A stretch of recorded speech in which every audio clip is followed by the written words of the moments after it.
Is the cycle over? I mean, I think for Bitcoin it is, unfortunately.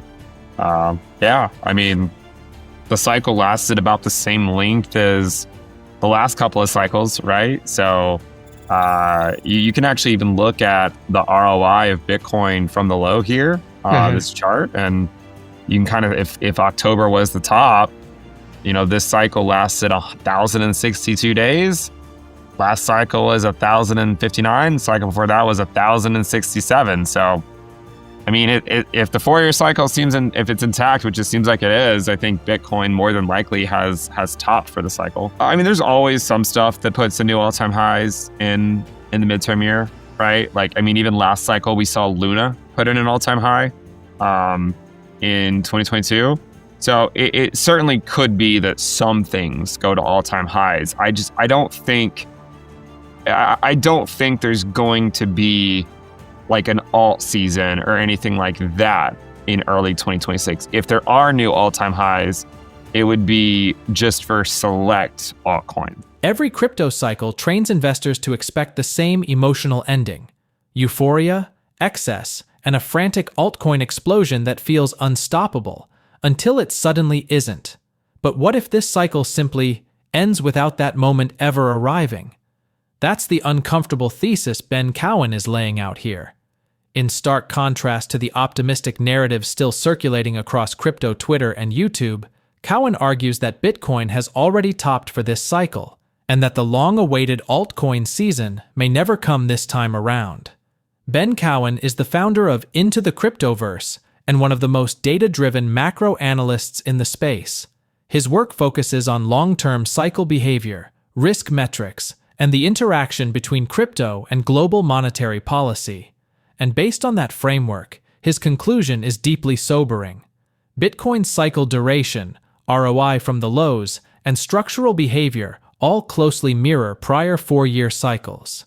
If that pattern holds, and Cowen believes it does, then this cycle likely peaked without the euphoric blow-off phase investors were conditioned to expect in 2017 and 2021. More importantly, if Bitcoin has topped, everything downstream from it, including Ethereum and the broader altcoin market, faces a far tougher road than most people are prepared for.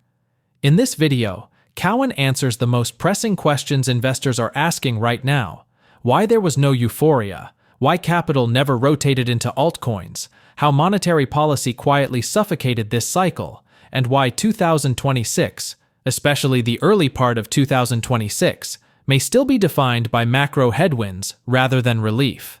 And as uncomfortable as this analysis is, it may be one of the most important reality checks crypto investors will hear this year. If you value clear, data-driven analysis over hype, make sure to like this video, subscribe to the channel, and watch this all the way through, because what comes next challenges a lot of widely held assumptions. A lot of investors were holding out for that euphoria phase you usually see at the end of the cycle. I mean, you saw it in 2017, we saw it in 2021. The social chart that you were showing clearly shows that. And so investors have been waiting for that, and they never felt it this time around. Why not?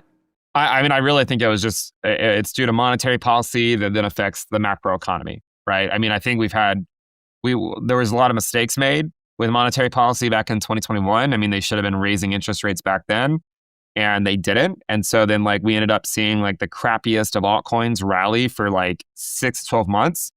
And now we're paying the price, right? We're just continuing to pay the price for all that. And so, yeah, I think the reason is in that 2019 move, right, you can see how Bitcoin topped here about 2 months before quantitative tightening ended. You could argue the same thing's happening now, right? This purple line is a QE line. It's the balance sheet of the Federal Reserve, yeah. Okay. And so, there was no rotation into altcoins after that, right? The rotation into alts didn't happen until a year and a half later. And what ultimately led to the rotation into altcoins was the stock market selling off. And that's the issue that we have in crypto, is that when crypto drops, the Fed does not care, right? The Fed's not going to come rescue altcoins or Bitcoin for that matter. When the stock market drops, then they come to the rescue. let me show you a chart that's really interesting. Look at Bitcoin's chart against the S&P 500. What you'll notice is that in 2019, Bitcoin started bleeding against the S&P, but while Bitcoin was bleeding against it, the S&P 500 continued to go up. Right? Look at the S&P in 2019 and early 2020. Like, it kept going up despite the fact that Bitcoin was bleeding to the stock market. The same thing's happening now, right? Like, Bitcoin is bleeding to the stock market, but stocks keep going up. And so last cycle, there wasn't a rotation out of Bitcoin until after Bitcoin had a truly parabolic rally where retail came back. But that rally wasn't able to occur until after the Fed aggressively cut rates and until after there was all this money printing. But the problem is that the Fed did not aggressively cut rates and really print money in excess until there was a reason to do so. And one of those reasons, of course, was the stock market dropping. And the stock market dropping was arguably because of the pandemic. So we find ourselves in a very precarious position where, like, the main way for crypto to really go back up is for looser monetary policy, but we're not going to get the type of monetary policy we want until the stock market starts to show weakness, right?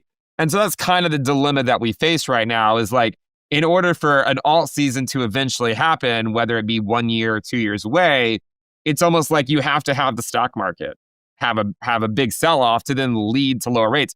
And regardless, I don't think Powell wants to be remembered for aggressively cutting rates before he leaves office. So I don't think it's going to happen before May of 2026. I think there's going to be these macro headwinds that crypto faces through the summer of 2026. And by the way, if you compare Bitcoin's current bear market, not with 2022, 2018, or 2014, where we topped on euphoria, if you compare it to 2019, where we topped on apathy, it kind of looks very familiar, where it's just kind of slightly lower lows, slightly lower highs, and maybe we can start to form a base by the summer of 2026. Ben, aren't we on the cusp of starting to see signs of looser monetary policy? I think there's one reality that we have to face, and that is after quantitative tightening ended in 2019 and QE began, you can see the purple line started going up, but Bitcoin was still falling, you know? And that's before the pandemic, right? That's before the pandemic. You can also see that the Fed was cutting rates, but Bitcoin was still falling, just like it's doing now, right? Like, Bitcoin's been falling while the Fed has been cutting rates. So I think the hard part with this is that, like, you're right, QE, like, you know, QT has ended and they're starting to turn things back on and they're lowering rates, but they're not doing it as aggressive as they need to be to really justify, like, a truly parabolic move. So let me show you an example of what I mean and where Ethereum has done best. If you look at the Fed funds rate and you subtract out the 2-year yield. So we're treating the 2-year yield here basically as the neutral rate. So if the Fed funds rate is above the neutral rate, then it means the economy is in restrictive territory. And if the Fed funds rate is below the neutral rate, it means that we're in more economically looser monetary policy territory. So when you think about, like, where Ethereum has done best, it did very poorly when monetary policy was up here, where the Fed funds rate was well above the neutral rate. And that's where we've been for the entire cycle, right? Where Ethereum has done best is where it's closer to Z, like when the Fed funds rate is closer to the 2-year yield, or well below it, like over here in, like, you know, 2016, 2017, and then in this area in 2020 and 2021. Like, that is where it has done the best in those periods. When it's up here, it doesn't do well. And so I think that's kind of like what a lot of people have missed this cycle is, like, look, when you're in, like, you can cut rates, but, you know, as long as the Fed funds rate is still above the 2-year yield, you could argue that we're still in restrictive territory. And right now, the Fed funds rate is 3.75%, and the 2-year yield is 3.5%. So we need one more rate cut just to get to the point where you could argue we're at neutral. What Cowen is really exposing here is the hidden dependency crypto has on global liquidity. specifically on the Federal Reserve reacting to stress in traditional markets. In prior cycles, altcoin seasons didn't emerge simply because Bitcoin went up. They emerged after Bitcoin rallied and monetary conditions loosened aggressively, typically after equity markets cracked and forced the Fed's hand. This time, stocks kept climbing, monetary policy stayed restrictive, and crypto was left without a catalyst. Bitcoin began bleeding against the S&P 500, just as it did in 2019, and without that parabolic retail-driven surge, there was never a reason for capital to rotate further out on the risk curve. From Cowen's perspective, this leaves crypto stuck in a macro dilemma. Meaningful upside likely requires looser policy, but looser policy probably won't arrive until something breaks elsewhere first. That macro pressure didn't just suppress prices, it reshaped behavior across the entire crypto ecosystem. And nowhere is that more evident than in where attention, capital, and talent flowed this cycle. But to what extent do you think that's an explainer of why we never hit the euphoria? Just the euphoria was out there, it just wasn't in crypto, it was in AI. Yeah, I mean, I think there's some validity to it. I think too, if you think about it, if you're a developer in crypto, I've said this before, right?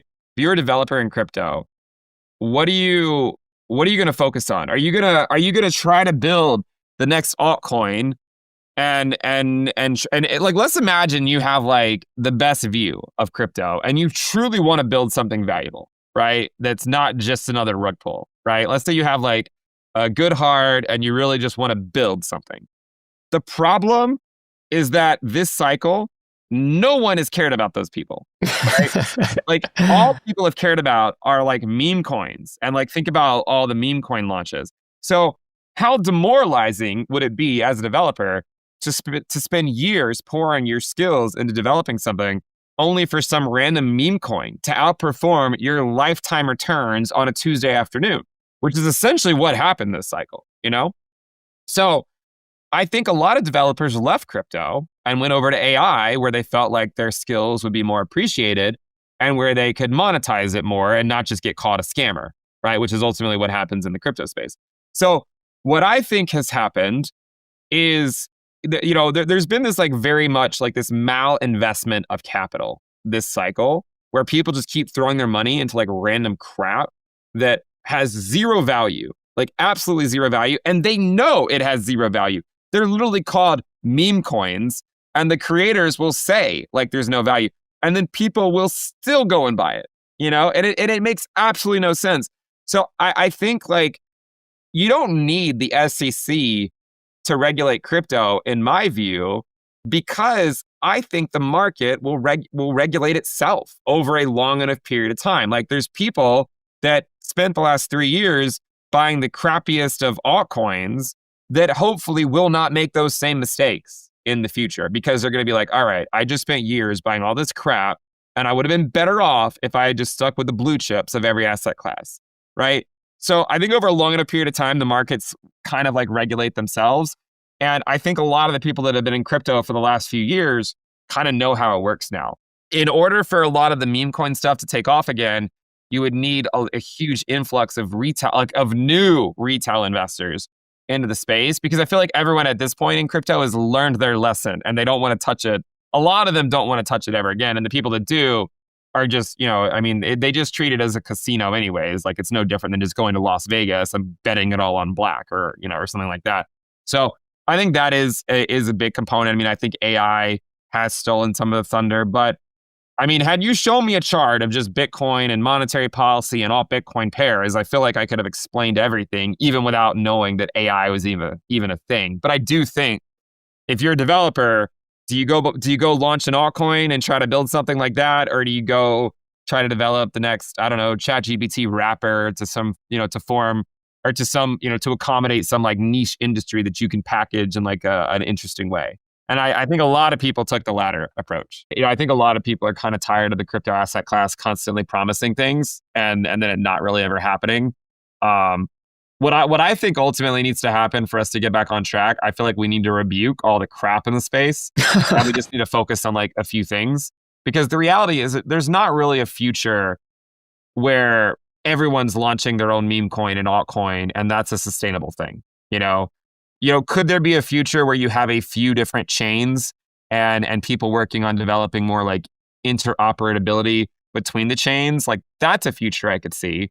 But I don't think, this is not completely unprecedented, even though it sounds like it probably is. In China, like thousands of years ago, there is a speculation phase where a lot of people just created their own coins. And they all, they all had like different values, and there was like thousands and thousands of them. And then eventually it all just collapsed, right? And because society cannot function on 100,000 different currencies, it just can't, because there's just not enough confidence that they actually hold value. There can be confidence in a few, right? But not 100,000 different ones. Look, I think long term, retail will come back. They might not come back in 2026, maybe not in 2027. I don't know exactly when it's going to happen. But long term, I want to be optimistic and assume that they will eventually come back. I've been accused this cycle of being too pessimistic about altcoins a lot. I do think attention will come back to crypto. It just might take longer, than people were thinking. I could see it happening next cycle, potentially. Maybe it doesn't. Maybe it takes 10 years. The funny thing is we were talking about, or we've talked before about like the lost decade in stocks, how like sometimes stocks will just go sideways for like 10 years and you really don't have any gains to show for it. That's, like look at 1999 to like 2008. Really, if you bought in 2000, you had to wait until 2013 for durable new highs after that. Is it possible that we're just like that we've been in that for like the last 4 to 5 years for certain assets where like we're in a longer dead zone? Obviously Bitcoin hasn't been in that. Bitcoin has gone to new all-time highs, but Ethereum, if we're being honest, right? Like it hasn't really gone to a new all-time high, not a durable one. You could argue in over 4 years, right? Like 4.5 years at this point, if you exclude the November 2021 top. Cowen's critique here goes far beyond price charts. It cuts to the structural health of the crypto market itself. This cycle wasn't defined by innovation or adoption. It was defined by speculation with no pretense of value. Meme coins absorbed attention, liquidity, and narrative dominance, while genuinely productive projects struggled to gain traction. For developers, that reality was demoralizing. Why spend years building infrastructure in an ecosystem that rewards randomness over utility? Unsurprisingly, many didn't. They left, and AI became the beneficiary of that talent drain. But paradoxically, this painful phase may be exactly what crypto needs. Markets don't mature through endless expansion. They mature through rejection. Cowen's argument is that excess has to be purged before sustainable growth can return. Just as thousands of currencies eventually collapsed into a few dominant standards historically, crypto likely faces a similar consolidation. Fewer chains, fewer assets, more focus, more credibility. From that lens, the absence of a euphoric altcoin season isn't a failure, it's a filter. Weak narratives get flushed out. Investors relearn risk. And when retail eventually returns, whether next cycle or further out, it will likely return to a market that's structurally healthier, less bloated, and more defensible. And here's where the long-term bullish case quietly re-emerges. Bitcoin continues to make new all-time highs despite restrictive monetary policy. Ethereum, while lagging, still sits at the center of any future risk-on expansion once conditions genuinely ease. If Cowen is right, the next true bull phase won't be built on blind speculation, but on alignment between liquidity, macro conditions, and real conviction. That kind of rally doesn't start fast, but when it does, it tends to be far more durable. If you found this analysis valuable, let me know your thoughts in the comments. Do you agree with Cowen's view that this cycle topped on apathy rather than euphoria? Or do you think the market still has one more surprise left? Don't forget to like the video, subscribe for more macro-driven crypto analysis, and share this with anyone who's still trying to make sense of where we are in the cycle. Happy holidays, everyone. Stay bullish, stay merry, and see you in the next video.